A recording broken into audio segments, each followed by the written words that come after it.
There are lies Christians tell every single day. Some are whispered, some are shouted. Some are so normal that we don't even recognize them as lies anymore. And yet, these lies are destroying destinies, breaking families, killing faith, and weakening the church from the inside out. Today, we expose them. And I'm saying this right now, if you stay with me till the very end, you will hear the lie most Christians commit without knowing. One that God says He hates. Don't miss that part. Before we dive in, take 1 second and share this with someone you love, because this message may be the exact thing God wants to use to transform someone today. Let's begin. The first lie is the one almost every Christian has said at some point in their life. I'm okay. We say it with a smile. We say it in church. We say it on the phone. We say it while our heart is bleeding. And the moment we say it, we put ourselves on a dangerous road because God cannot heal what we hide. David wasn't okay when he cried out, "Why are you downcast, O my soul?" Elijah wasn't okay when he told God, "Take my life. I've had enough." Hannah wasn't okay when she cried bitterly in the temple. But do you know what these three had in common? They were honest with God, and that honesty opened the door for deliverance. Let me tell you a story. A woman named Sarah walked into church every Sunday with the brightest smile. People loved her because she always encouraged others. But behind that smile was a storm of depression, loneliness, and fear she never told anyone about. One day after service, a stranger approached her and said, "God told me to tell you you don't have to be the strong one all the time." She broke. Right there in the middle of the church courtyard, the lie cracked open. "I'm not okay," she said through tears. And in that moment, healing began. Somebody listening right now is carrying that same lie. And God is saying, you don't have to act strong for me. Bring me your weakness so I can show you my strength. Comment below, "Lord, I give you my truth. Let's go deeper." There's another lie Christians tell, one that is incredibly dangerous.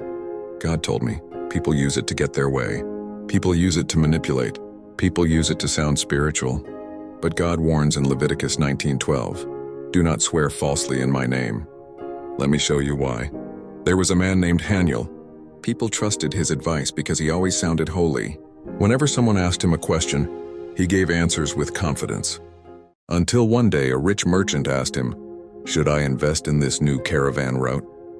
Haniel wanted to impress him, so he said the lie that would ruin everything. "God told me you should do it." The merchant invested. Months later, everything collapsed. The merchant lost everything, and when the truth came out that God never spoke to Haniel, the village turned on him. But the greatest pain wasn't the shame. It was realizing he used God's name to strengthen his own image. If you've ever felt tempted to speak for God when He didn't speak, stop. It's dangerous. It brings destruction. God doesn't need help sounding powerful. Tell the truth, say I don't know. It's better than dragging God's name into a lie. Before I continue, if you're still here, type, "Speak, Lord, your servant is listening." It boosts the video and helps more people hear this message. Another lie Christians tell is, "It's just a small sin." Let me say this with love. There is no such thing as a small sin.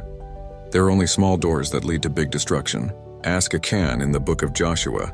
One little act of disobedience, one secret thing he kept, killed 36 men, destroyed his family, and brought judgment on an entire nation. Sin grows, it expands, it multiplies. A man once stole a little money from his workplace, just a little.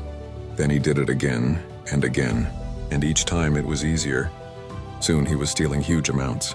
He got caught, lost his job, lost his family, lost his peace.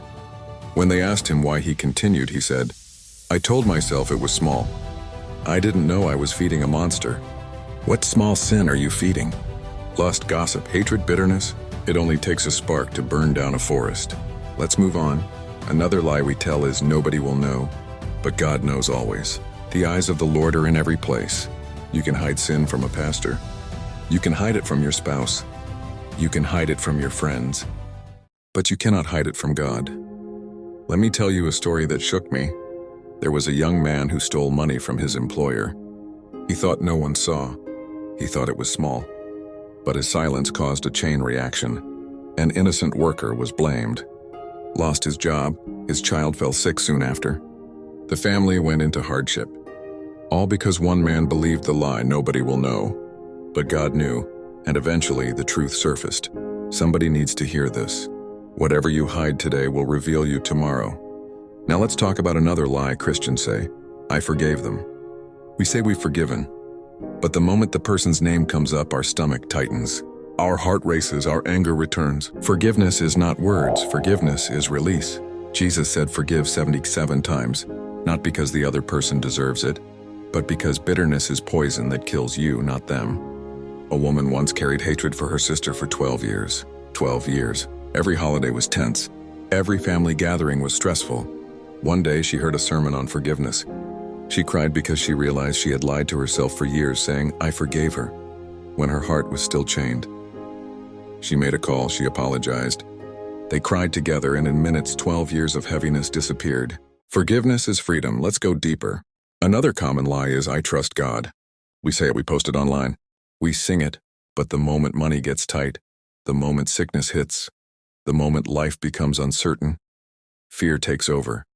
Trust is not a confession. Trust is a lifestyle. When Peter walked on water, he trusted God.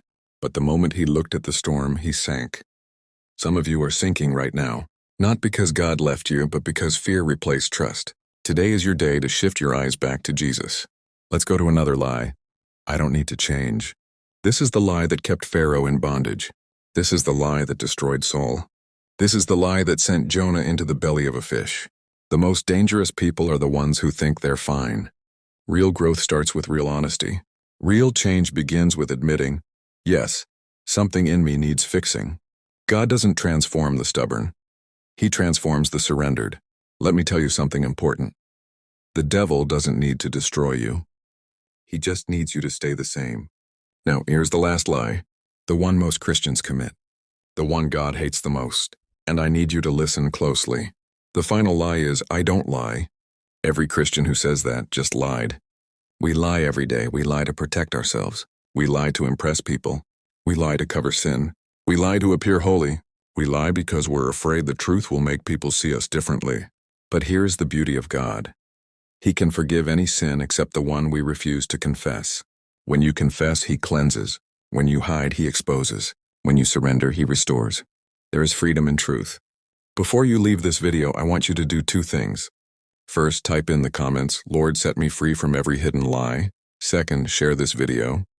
Someone you know is drowning in a lie, and this may be the lifeline God uses to pull them out. And subscribe, because the next video is one you cannot miss. Things Christians do that God hates. Most don't even realize. God bless you. Walk in truth, walk in freedom, and walk in the light of Christ.